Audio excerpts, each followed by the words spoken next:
どうもありです。今回は今まで見たことがない特殊な構造の包丁、カムイという包丁をレビューしていきます。早速ね、こちらの包丁なんですが、この包丁を見た時、ある程度包丁の知識がある人からしたら、なんだこれはと思うと思います。僕はこれを見てすごいびっくりしました。もうね、どれだけの手間がかかったんだろうなと思いました。ってことで今回はこちらの包丁が一体どういったものなのか、何が特殊なのか説明しながらたっぷりとレビューしていきます。まずこちらどこのメーカーの包丁かというと、堺隆之三宝ファクトリーというね、堺隆之といえば僕の動画でも何度か出ていますが、刃物の産地としてすごく有名な大阪堺にある青木刃物製作所さんのブランドです。では包丁、この包丁が一体どういった包丁かというと、和包丁って通常鋼という切れる鋼材と地金というね、軟鉄でできたのものが2枚合わせの構造です。こういう包丁は霞包丁と言われます。なぜかというと、研いだ時にね、その地金の部分が白く霞むんですよ。そう霞むことから霞包丁と呼ばれます。で、今回のこのカムイという包丁は、これは僕が勝手につけた名前にはなるんですが、その名も霞コアレスダマスカスです。コアレスっていうのは最近で初めて、両刃の包丁でよく見かけるんですが、実際にね、こういったものです。コアレスってどういったものかっていうと、切れる鋼材同士が2種類混ざってる状態です。だから通常ではありえない刃先にダマスカス模様があるんです。これ刃先見ると分かる通り、その刃の先の先までその模様がありますよね。これがやっぱコアレスの特徴です。で、ダマスカスっていうのはこういった波模様のことを指し、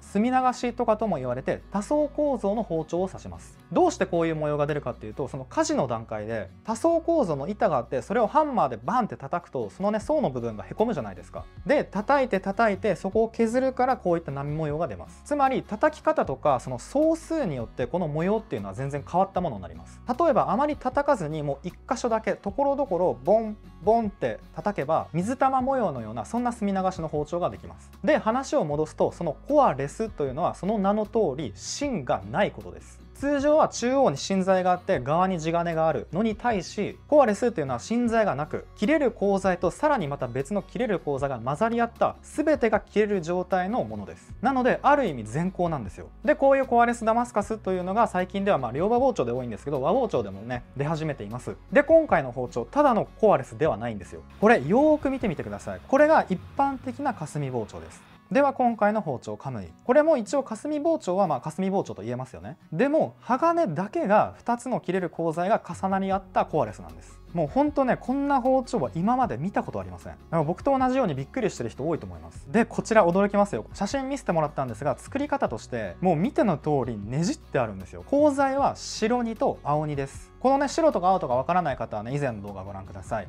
今簡単に言っちゃうと、白っていうのは純度の高い鋼です。で、青っていうのは白よりも硬い鋼です。それを重ねてねじって一つの塊にして、で、軟鉄にくっつけて叩いて合わせて作るっていうね、ものすごい手間がかかってます。実際お話聞いたら、これができるまでもう何度も割れたりとか、その鋼と鋼の間に隙間ができたりとか、もうものすごい難しいと言ってました。で、皆さん気になると思うのが、こうしてることでどういったいいことがあるのか、そこが気になりますよね。それについてお話していきます。まずはさっき出た全鋼のコアレスとの違いとしては、やっぱり地金がある分、軟鉄が存在してる分研ぎやすいです。これはもちろんそうですよね。普通の霞包丁と似たような感じで研ぐことができます。そして霞包丁の違いとしては、まずは見た目ですよね。鋼に墨流しの模様があるため、特に刺身をそぎ作りなんかするときはその模様の面が上に来るんですよ。これはね、使っててすごく新しい感覚で、普通のダマスカス包丁っていうとその地金がダマスカスなんですよ。それはね、今の世の中たくさんあるんですが、これはもう逆なので、鋼がダマスカスなので、こういった状態になります。はい、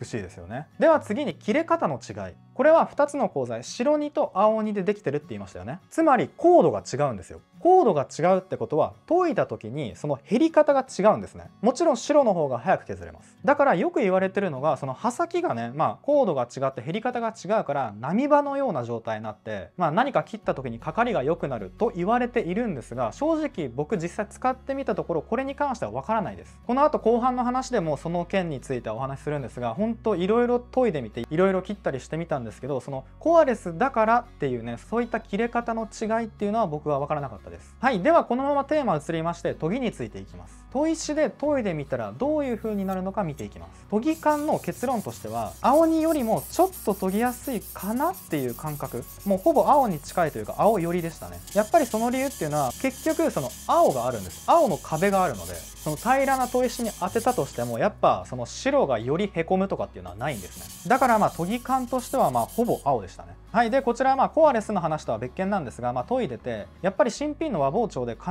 ずと言っていいほどありがちなエクボですね。エクボっていうのは研いでて砥石に当たらないへこみの部分のことを言います。このへこみっていうのは刃先がへこんでるわけじゃないので切れ味には影響されないです。ただ見た目を気にする人からしたらすごい厄介だし、もう悪魔みたいな存在なんですよ。でこのエクボについて僕が特に伝えたいポイントとして、これ初めて和包丁を研いだりとか、そのエクボっていう知識がない人からしたら、これが出た時に自分の研ぎが下手なんじゃないかって思ってしまうんですね。僕もそう思った一人です。自分で研ぎ方間違ってるのかなと思いました。でも安心してください。あなたのせいではないです。シンプルにそこだけへこんでるからです。でこのエクボ、さっき言ったように切れ味には影響されないんですが、もしね見た目もしっかり綺麗に研ぎたいって人はやっぱこの段階でその荒砥石でしっかり整地する、エクボが消えるまで研ぐってことが大事です。エクボとかその凸凹のムラっていうのをちゃんと綺麗に整地してから次の段階、中砥石とかに行くってのが大事です。ただこの作業めちゃくちゃ大変で、例えば今この包丁ですね、これに関しては整地が終わるまで3時間かかりました。ものすごい時間かかるんですよ。ものすごい大変なので、僕が推奨したいのは日にちを分けて徐々にエクボをなくすことです。徐々に整地することです。なんでかっていうと、やっぱり研いでれば絶対いつか消えるので、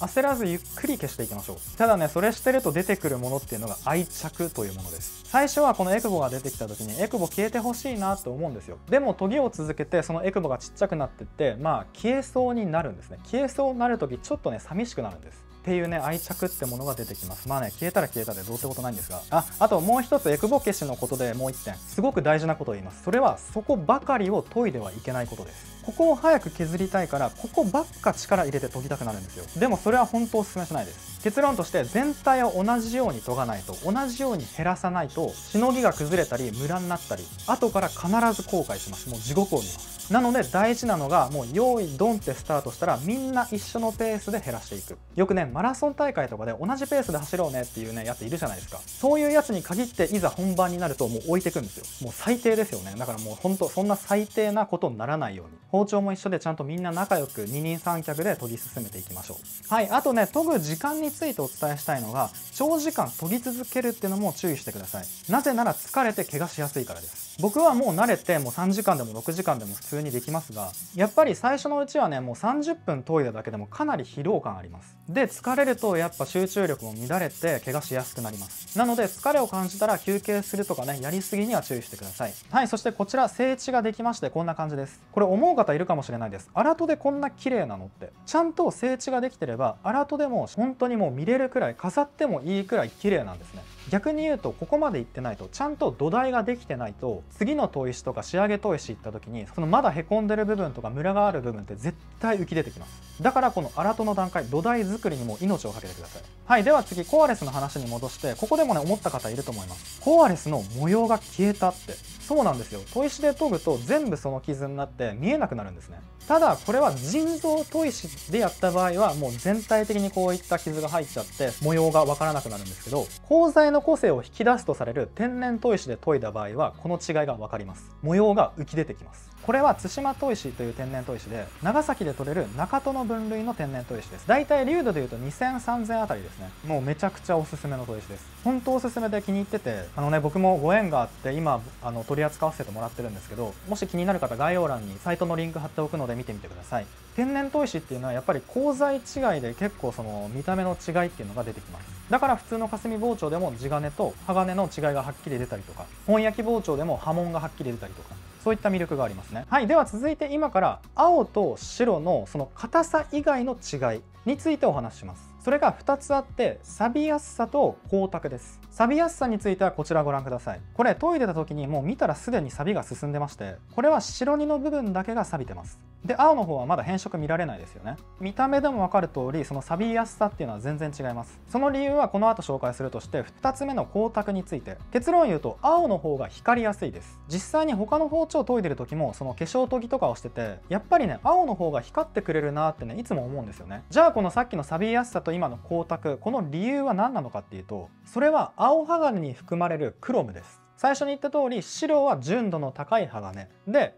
青っていうのはその白にクロムとかタングステンっていうのを添加したものなんですね。でここで紹介したいのがステンレスっていう包丁です。ステンレスっていうのは錆びにくい包丁ですよね。なぜあれが錆びにくいかっていうと、そのクロムが 10.5% 以上入ってるんです。そのクロムっていうのが耐食性、要は錆びやすさに影響する物質です。で青はそのクロムがちょこっと入ってるんですよ。つまりクロムの有無、クロムの量によって錆びやすさっていうのは変わります。でもう一個のなぜ青の方が光沢があるか、それは今出てきたクロムです。クロムっていうのは金属として光沢があるんです。だから白よりも錆びにくいし、白よりも光りやすいです。はい、では研ぎに戻ります。本来はね、二段刃をつけて、要は刃付けですね。でその二段刃が消えないようにして研いでいくんですが、今回はコアレスの刃先を見たかったので完全にベタ研ぎしていきます。実際料理するってなったらそのタイミングでは絶対にコバをつけます。この刃付け二段刃についてよくわからないなって方はこちらのね刃付けの動画を必ずご覧ください。で今言った通りこちらが刃先の二段刃がない状態です。もう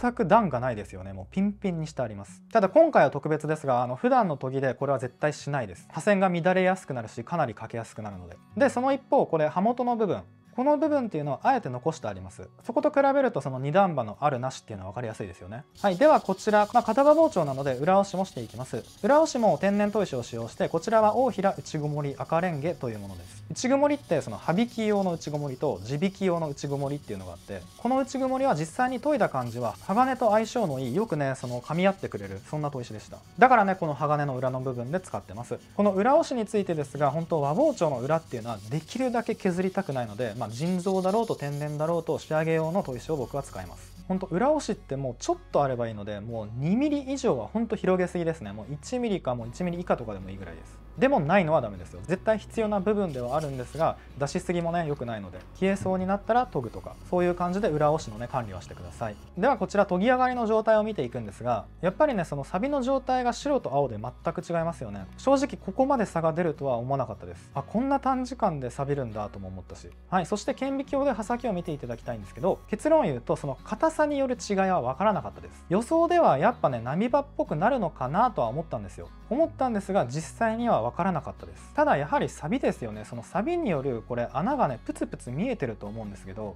これが刃線に出ると、そうこの部分ですね、この部分が特に分かりやすいです。これが刃線に出るとやっぱ切れ味に影響はしそうですよね。でここからが面白い話で、これ見た時に白鋼って良くないじゃんと思う方いると思うんですよ。結論を言うとそのサビというのは悪ではなく、錆びるから切れるとも言えるんですね。特にステンレスと鋼の違いとして、ステンレスっていうのは切れるか切れないかが本当極端で、もうちょっとでも刃が落ちたらトマト滑りまくりの全く切れない包丁となります。その一方鋼というものはもう切れるっていう状態がものすごい長いです。もう研ぎたてのねピンピンの切れる状態、その切れ味がだんだん落ちてきても、ある程度その切れる、料理においてストレスのない切れる状態っていうのが本当一定でずーっと長く続きます。僕のイメージとして、数字で言うと70点がその料理においてストレスなく切れる状態だとしたら、鋼はその70点まで落ちてきて、その70点がもうずーっと続く状態です。でもステンレスっていうのは70点まで落ちたら、もう70点のこの時間っていうのはほんと一瞬でそのまま順調に下まで落ちていきます。もうなんか70の次0みたいな、僕的にはいろいろ使っててそんな感覚です。じゃあその理由は何なのかって言ったらサビなんです。錆びてるから切れるんです。ステンレスのように使ってても刃先が丸くなってもツルツル滑るような状態みたいな感じにはならず、やっぱギザギザなんですよ。その錆びてることで刃先がツルツルになりにくい、ある程度ギザギザというか、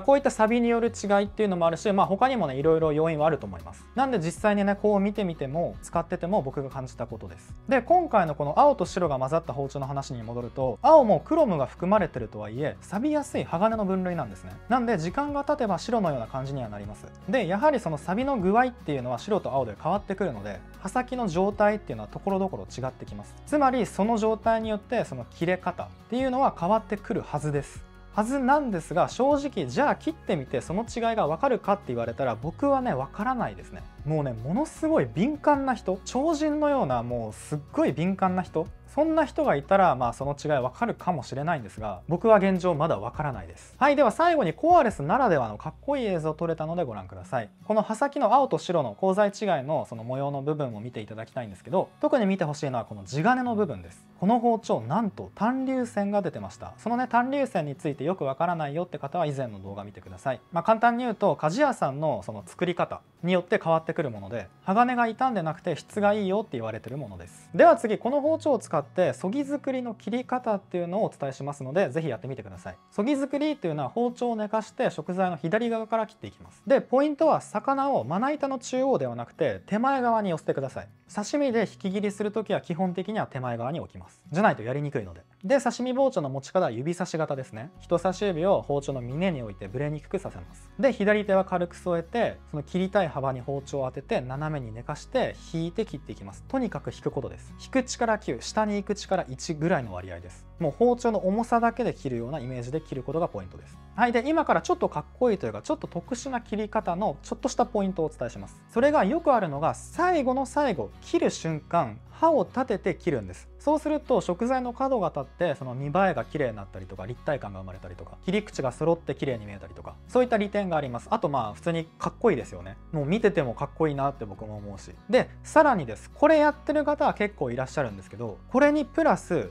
この最後引き切る時以外も一番最初の切り始めるタイミングでもその角度でやってみてください。最初の切り始める瞬間だけ鈍角でまた寝かして切ってで切り終わるタイミングでも鈍角ってことをすると上も下もね角が立ったような状態になってさらにね個人的にはねかっこいいなと思って最近ハマってる切り方です。ポイントとしては一回一回動作を止めることですね。流れ作業でやっちゃうとその切り口が角が立たないのでちゃんと一回その角度でちょっと切ってでちゃんとそこで止まって寝かして切り進めて最後切り終わる瞬間になったらそこで一回止めてでまた角度つけて切るっていう。なので角度を変えるごとに動作を一回止めるってことがすごく大事です。ぜひやってみてください。はい、ということで今回の包丁このカムイですね。これはその酒井貴之の青木さんに聞いたところ、そのレギュラー商品としての販売は今のところ考えてないそうです。その理由っていうのはやっぱりかなりもう手間がかかる。ただ今後作られないというわけではなく、その青木刃物さんの何かの記念だったりとかイベントの時にそういった時に登場するかもということでした。なので手に入るチャンスはあります。